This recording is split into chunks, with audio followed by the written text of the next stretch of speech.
I like steak on Christmas Eve. Council is in session. It is Council of Dads returning after an off week. There was no episode last week. I am Council Member Andy Cole, joined by co-Council Member Cole Osborne. Cole, what did you do with that week off where you didn't have any Council of Dads to think about? Not very much, really. It doesn't seem like there's a lot going on. I tried to keep my mind occupied, word puzzles and stuff, but I kept the TV off. I was really missing it, really missing the action. Yeah, not a lot. Dull times, stuck inside. There's not really a whole lot happening. So it was nice to have Council of Dads back. Now we've got something to talk about. I keep forgetting to plug our social media accounts. And we've got these out there. We have an Instagram account, Council of Dads. We're on Twitter, Podcast of Dads, and we're also on Facebook, my favorite social media website. Find us, just look for Council of Dads on Facebook. This week, we're very excited to welcome a guest. He's a friend of ours, and he's our LA connection. He's a producer. He works in the entertainment industry. He's a TV expert, and that's why we thought we'd talk to him, and maybe he's a fan of Council of Dads too. Please welcome Norm Sousa to the show. Hey, Norm. Hey, Andy. How are you? Cole, how are you? Great to talk to you guys again. Yes. Yeah. Been too long since we've all convened.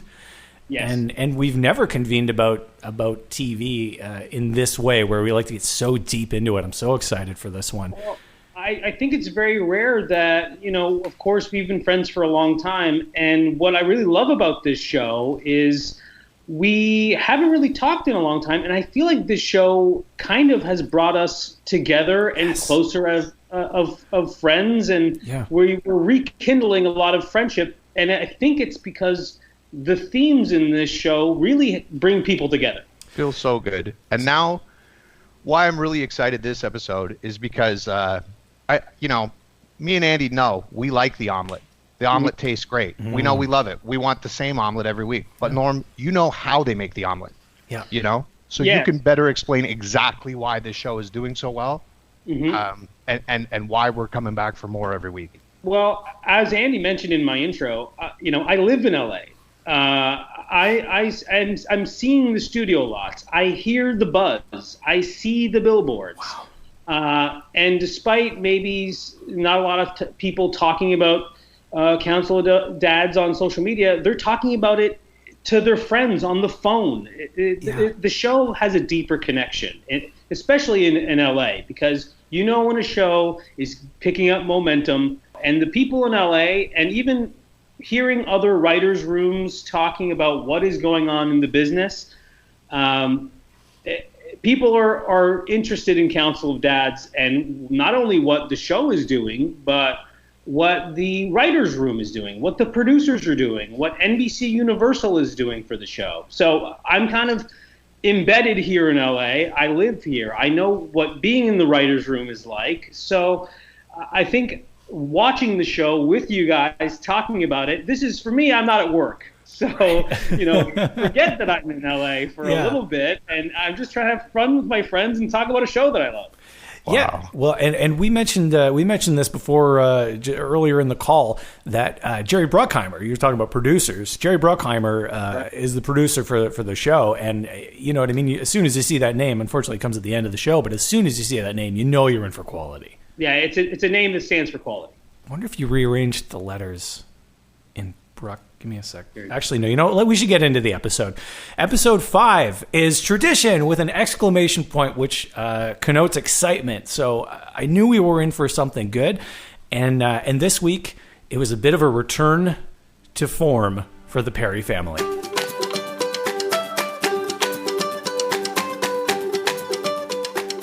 So we are back to a bit of the feeling of the pilot. This is a breakneck speed episode of the show. We span several months, though right off the top, we're introduced to a title, and we got the family dog that we haven't seen much of in 4 episodes, but there is that family dog that Scott got before he passed away, eating some Halloween candy off the table, and it says Halloween in front of us. Yeah, and when I saw that, I thought that this was the Council of Dads Halloween episode. Yeah, I got excited. So I got pretty hyped for what that might mean. Costumes, candy, tricks. Yeah, hijinks, pumpkins, things that are related to Halloween. Certainly, as I thought I was going to see something spooky. Pretty early. Yeah, Ghost of Scott, maybe. Yes, maybe even the Ghost of Scott. That would have been good. I didn't even think of it at the time, but now that would have been like a great episode. Andy, you mentioned the name of the episode, Tradition, or I guess in this situation it's Tradition. Yeah. But when I see Halloween, when I first saw Halloween came up, and then I don't want to give any spoilers, but they kind of go through the holidays in the autumn, in the fall. So we end up seeing a bit of some more holidays. I thought a more apt title would have been Holidays. You know what I mean? Yeah. Still with the exclamation point. That's right. Because they're exciting. Right. Yeah. Because I think Tradition, I would love to see an episode that's less about the holidays and more just dig deep, double down on what tradition means to these people. Though we do get a narrator in this episode, and he kind of tries to steer it toward talking about tradition. First, though, we start off Halloween. Robin and Sam are jogging, and there's something going on there. Last we saw, they sort of said hi to each other as they passed, and now they seem to be jogging buddies. Yeah, so that throws you for a loop a little bit right away. You see that there's definitely a connection between them, and then there's that really poignant moment when Robin is saying that her husband is dead. My oldest son is too cool for trick-or-treating. Baby's a strawberry. Oh, my little dude is going as Bruce Springsteen, and my 13-year-old is going as the glass ceiling. She's a high-concept girl. And your husband, does he dress up? He's dead. How does he do that? By being dead. Cancer about 6 months ago. Yeah, what I really loved about the beginning part is, it establishes Sam as kind of the new beau in town, who, of course, we saw at the end of the last episode, the running connection. And Robin's just flat out saying that this isn't a Halloween costume. My husband is dead. And is shocking and jarring. But then, the cold open kind of takes a turn where you see Robin, she's dressed up as Ruth Bader Ginsburg. The kids are all dressed up in Halloween costumes, and the family's just having fun. And I think that's what this show does great. They take you to one place. It's shocking. You feel sorry for Robin, but then you realize she's just a big kid too, and she has a family that she loves. Yeah. Yeah, I know. Sometimes, a shift like that, in lesser hands would be considered jarring or uncomfortable or, taking me out of the experience. But they managed to just smooth it, that transition on this show. That's what I love about it. It didn't, it barely stuck out. Like, I didn't notice it until you just brought it up. But they give you everything you want all at once, right? Oh, yeah. Like we talked about the multiple holidays. I mean, if you could give me a pill that was Halloween, Thanksgiving, Christmas Eve, Christmas Day, and New Year's all in one, I probably wouldn't wait. I'd probably take it, right? Yeah, every day. Right. And in that same respect, if you can give me a scene that literally brings me to my knees in tears in my living room and then instantly bring me back from it, I'll take it. Yeah. I don't know what other show is doing that. Let's not forget, Luli and Evan, they've been working on the house that the council, the kids, everyone basically said was, I don't want to, curse, but they said it was a shithole, basically. Yeah. And they're working their butts off. They forgot it was Halloween, and that's to someone to forget what day Halloween is, especially when you were a young couple. They're under a lot of stress, and I think that really showed that. Oh, yeah. They're putting their whole selves into that project. When I seen that, I was like, Luli, Evan, you forgot about Halloween? You live in a friggin' haunted house, Yeah. Yeah. And we also, I want to say, this is another Larry episode, which made me happy to hear. Larry has a nice spiel off the top about Scott being a go big or go home guy when it came to the holidays.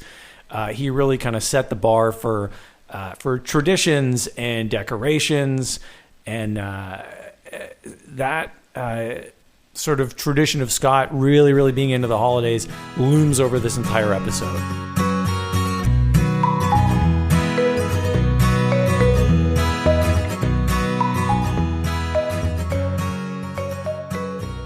So we did mention that there's a scene here in the cold open still where we're around Halloween. They're all, I think it's Halloween night. They're handing out the candy. Knock at the door, and it's Sam, and he's dressed as a cop. Is he trick or treating? Doesn't look like it because he's got Theo with him, and it turns out Sam actually is a cop, and Theo has been caught in the Dead Parents Society cemetery. Drinking. I tell you, as soon as I heard that Theo was drinking, I said, Larry is going to have something to say about this. Larry's going to hate that. Yeah, because he's already been... we know this is a Larry episode. He was narrating it. This is Larry territory. This is Larratory. He will have something to say about this. Of course. I think we're all worried about Theo. Yeah. Drinking's probably the worst thing that you can do. Yep. And so when you start off that young, you really don't know where it's going to lead. Well, this reminds me of the line from a couple episodes ago where Ollie said there's two types of kids, or maybe it was Anthony or Larry, said there's two types of kids who drink in the park, or kids who play football in the park, and kids who drink there at night. And you can just tell with Larry's been very vocal, and it's something that I really learned from the show that drinking really affects people, and it can do a lot of harm. And if Theo is drinking this young and not really focusing, he's still grieving Theo. And I think turning to the drink is something that Larry knows a lot about. So when we jump back in from the commercials, we're greeted with yet another title card, and this one says Thanksgiving.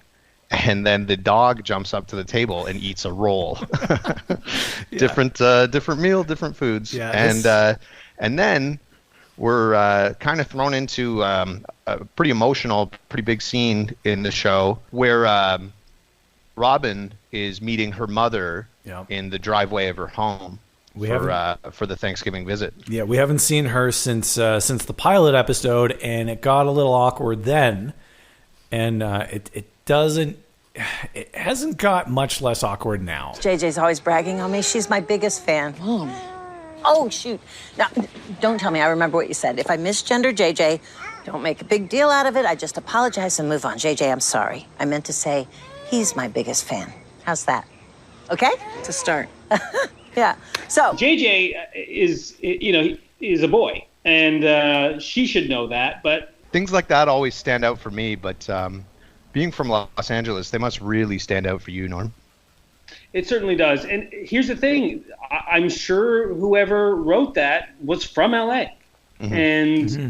And they've probably gone through a frustration like that with a family member. Yeah. So for the writer, it's probably cathartic for them to it's a release for them. Maybe they're a grandparent. They haven't been able to talk to them about it, and this is a way of trying to communicate that. But I feel like I'd like to think I love my grandma, and I'd like to think that as much as I love my grandma, but I love my grandma, but at the same time, while I love my grandma, I wonder, Grandma, I love you, but would you be as open to change?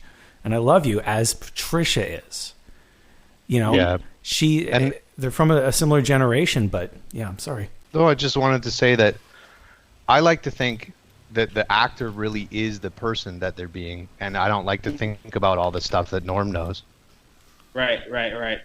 Well, I'll take a step back from that. And listen, I love my grandma, and my grandma isn't around anymore. She took the Scott route, and she's not here. So I wish I had a grandma to talk to like Patricia here, whether or not she's, culturally in the know or not, I'm sorry you don't get to have that experience, Norm. I feel bad.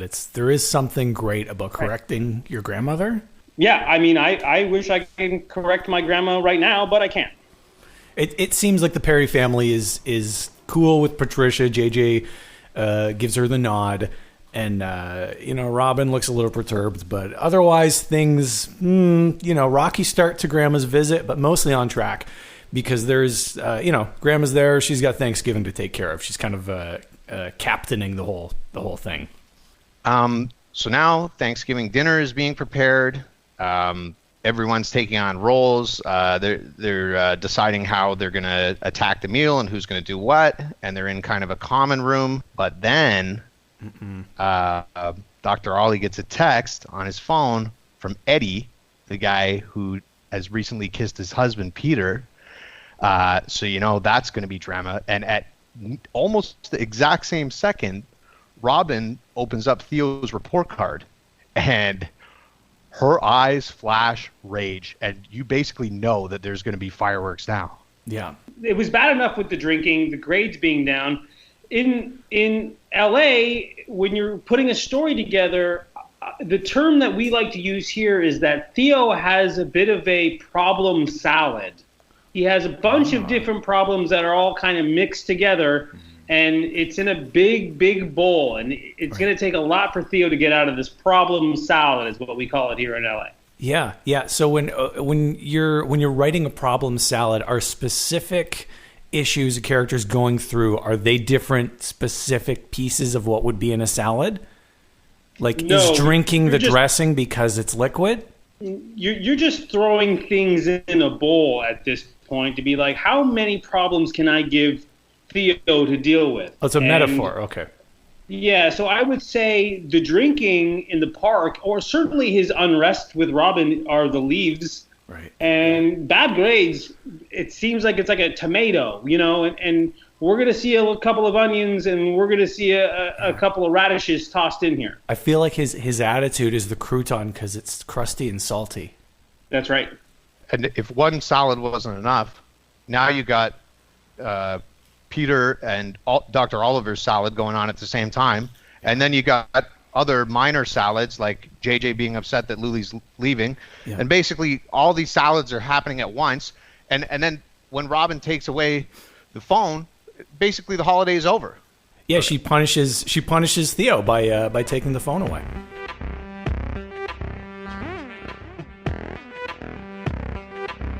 So with Thanksgiving in the rear view, it's clearly time to jump to Christmas Eve, which we do with a title card and a dog eating a Christmas cookie. Uh-oh. This is when I'm really starting to see this runner that they're using, this gag with the dog getting in the table. Right. It's cute. It sets up every beginning. Structurally, it really works. And you know what holiday it is?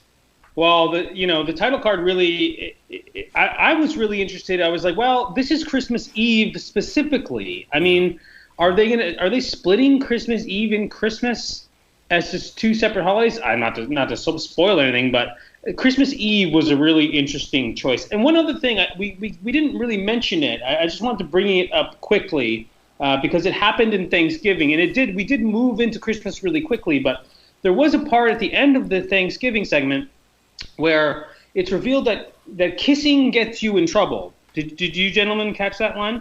Oh, right, yeah. Tess and Charlotte are discussing that because they overhear Ollie and Peter Richards arguing. Mm-hmm. Yeah, and this stems from Robin kissing Sam, and of course, yes, Eddie and Oliver and Peter. That kissing, I didn't want to let that line go away because I think it was important. But yes, we did transition into Christmas Eve. Take it away.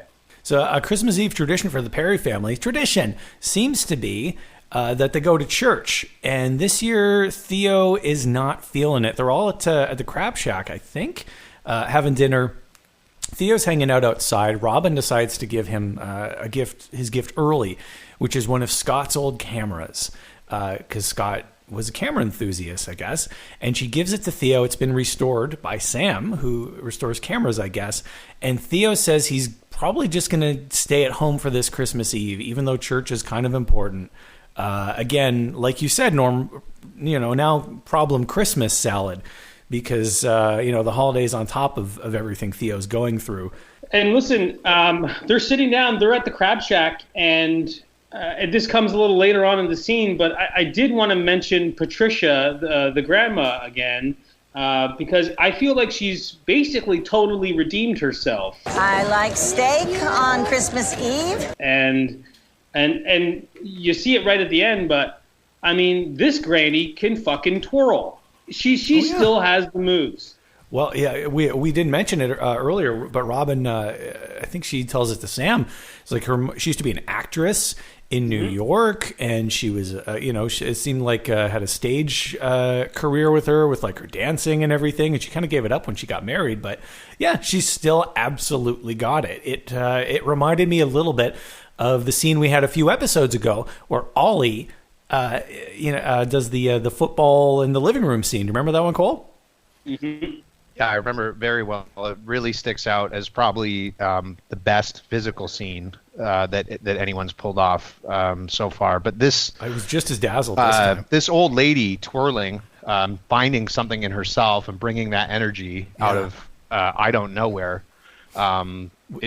It rivals it. It's probably still second for me, but it's right up there. I didn't see what was on her plate, but maybe she was eating a Scotty, eh, Cole? Oh. She mentioned it was a steak, but it might as well have been a Scotty for the energy that it imbued in her. I like steak. One thing I also wanted to mention that happens in this scene,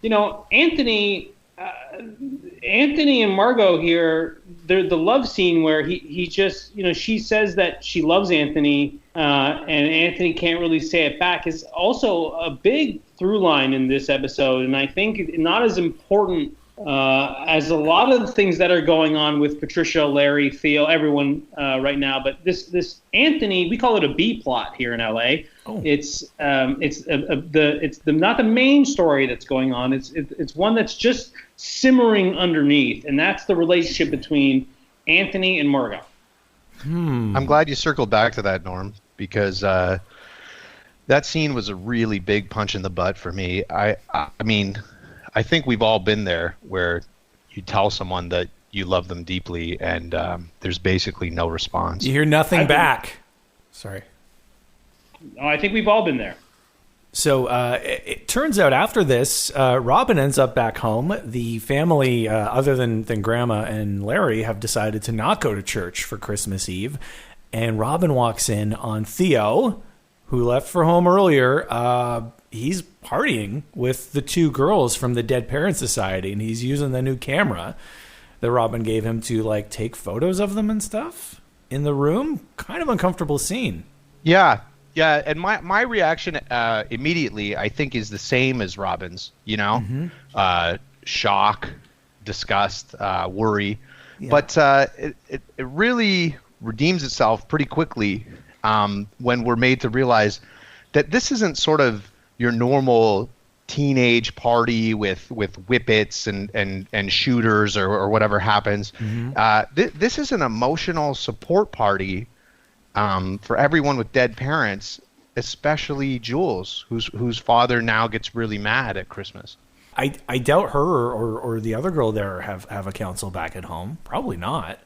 What do they call it in LA, Norm, when you think something's going to go one way and then it goes completely the other? Is there a different word for that in Hollywood? Well, there's different terms based on what network you're working for. A lot of the times, the common one is the old switcheroo. Ah. Yeah. Yeah. But some like to call it the old nod and wink. I'm not sure if you've heard of that one, where it's like, we're going this way, but then wink, no, we're not. We're going the other way. Oh. I've obviously never heard of any of that. Listen, I watch TV differently than how you watch TV, right? Like, I see TV more for the production. I see what they're doing behind the scenes. I can see the tricks because I've peeked behind the curtain. Right. I know how the machine works. So that's kind of where I'm coming from. Oh, yeah. Actually, that brings us to our next scene. Cole, what do we have? So now it's not Christmas Eve anymore. It's Christmas Day, and the dog eats something else off the table. Right away, we jump into that Anthony has bought Robin a very beautiful necklace. And that's ends up being juxtaposed to the fact that Anthony got the girl that he's with, Margot, a coat for Christmas. Not as good as a necklace. No. But the big Christmas Day scene is when Robin runs out of eggs, so she just cancels all of Christmas Day, and everyone runs over to Luli and Evans to paint. I will say they hate the house. They've already said that the house is a dilapidated dump. Mm-hmm. So I think them being there and supporting them I think that means more to Lulu and Evan than gifts, certainly. So now we jump ahead to New Year's Eve, another title card that says New Year's Eve, and the little dog eats cheese. Now, Cole, I wanted to just jump in quickly and explain something here. This happens in comedy too. It's called the Rule of 5. So some of you kind of know the Rule of 3, which is like, set up punchline or beginning, middle, and end. Right. This is one of those little writer, producer secrets that LA kind of keeps close to the vest, right? It's the Rule of 5. So you see something once, you're like, okay, what's going on here? Then you see it happen a second time, and you're like, oh, this is kind of funny. This is a cool little device. The third time, you think this is hilarious. This is a great bit. Whatever. The fourth time you see it, you're wondering, hey, do they have another one in them? What is going on here? Yeah. And then you hit him with the fifth, the Rule of 5, and you're like, yes, this is the payoff. This is how the audience makes a connection with the structure of the show. It's in that fifth beat. So do you think the council is a rule of 3? Like there's the 3 men on the council, right? Who on the council is who's set up, who is what you said, punchline, and who is tag?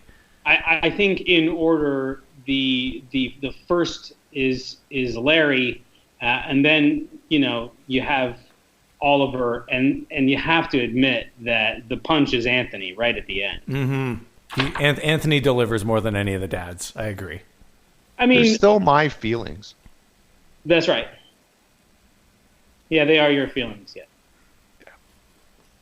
On New Year's Eve, Dr. Oliver receives yet another heartbreaking text message from Eddie, wishing him a happy New Year's after he'd already done a similar thing at Thanksgiving. He's had enough. He's fed right up. So Dr. Oliver and Anthony head over to Eddie's house, and there is some pretty searing drama. If you ever contact me or Peter again, I will hurt you. You understand? With my bare surgeon hands, I will hurt you. Okay, Do you understand? Huh? Tell me you understand. Yes. Following that comes maybe some of the most beautiful, one of the most beautiful lines of dialogue, ever put on screen, and that's when Anthony is kind of talking down Dr. Ollie, and he's talking to him about his marriage, and he says, "Do you love him?" Referring to Peter Richards, his husband. And Dr. Ollie says yes. And then Anthony says, you have no idea how lucky you are. And you know what I think he might be talking about? What? Not being in love with Margot. Yeah. Oh. Yeah. Norm, you probably saw that. You probably thought that. Well, I didn't. This is... Wow. So is marriage a different kind of... Are marriage problems considered... Norm, like in LA when you're writing, a different kind of salad? Well, marriage problems, it's a lot more messy. I would say it's more like a soup. It splashes everywhere. You're cooking with fire as opposed to a cold salad. Yeah, it's called a marriage soup. So now we jump to Scott Day, and that's expressed again in the title card, and the dog has had enough to eat over time, and he simply sleeps. Enough partying, enough holidays. Scott Day is, Scott's birthday, and true to form for Scott, who thinks of everything, he left behind a gift for his family to open. What a gift. What a gift. It's a giant box. Robin is kind of crying. There's a little card that they read out that says, "Tell your mom to stop crying," and JJ does. And they open it, and it is... no one saw this one coming. Just a big old box full of Super Soaker water guns.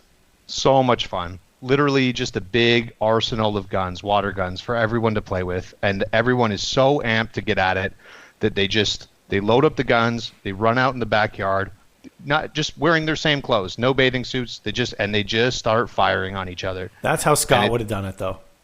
Big time. And Larry's kind of talking. It's tough to hear because the music is so loud, but Larry brings it back, narrating over the end of the episode, talking about tradition? What do you do when tradition is gone, and how you keep the old traditions? What do you do when the tradition keeper is gone?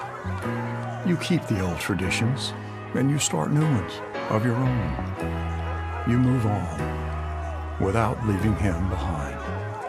And why I really love this last piece here with Scott's birthday is we had the rule of 5 with all the holidays, and I don't know if you guys enjoy sports, but in basketball, there's the sixth man. He's the guy who comes off the bench.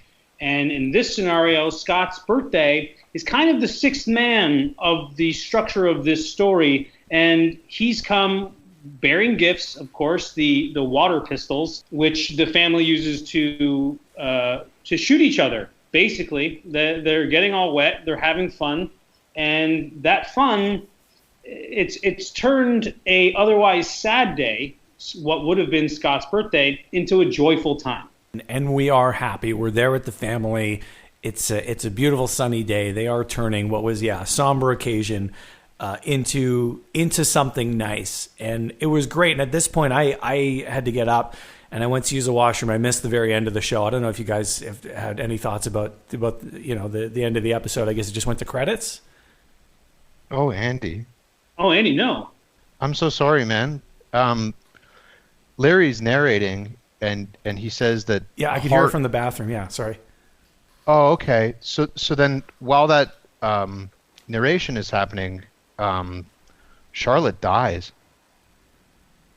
Well, it certainly was a cliffhanger. I would say that it ends with her collapsed, and she needs resuscitation. She's getting CPR performed on her, and Charlotte doesn't seem like she's in a good place. And who knows? I mean, I was under the impression that there's still a chance that she can pull through. I guess in my mind, I just thought her heart got so full from being happy that it exploded in her body. Ah. Well, that's okay then. That'd be nice. Maybe it's a new tradition that a member of the family will die every year. That would be interesting, plot-wise. Who's next? Well, logically, as a writer from LA, you would think it would be Patricia or Larry. Because they're so old. They're so old.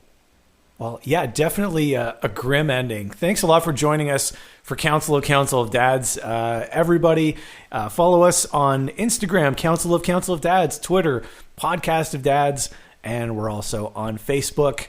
And thank you to our very special guest, our LA connection here, Norm Sousa. Thanks so much for joining us, Norm. Well, thanks so much for having me, guys. It was a real treat to sit with my council of pals, as I like to call you guys. And I'd love to do it again sometime so I could explain the ins and outs of Hollywood to you guys. But I do have to go. I have a late shift at a California pizza kitchen, which is where I work.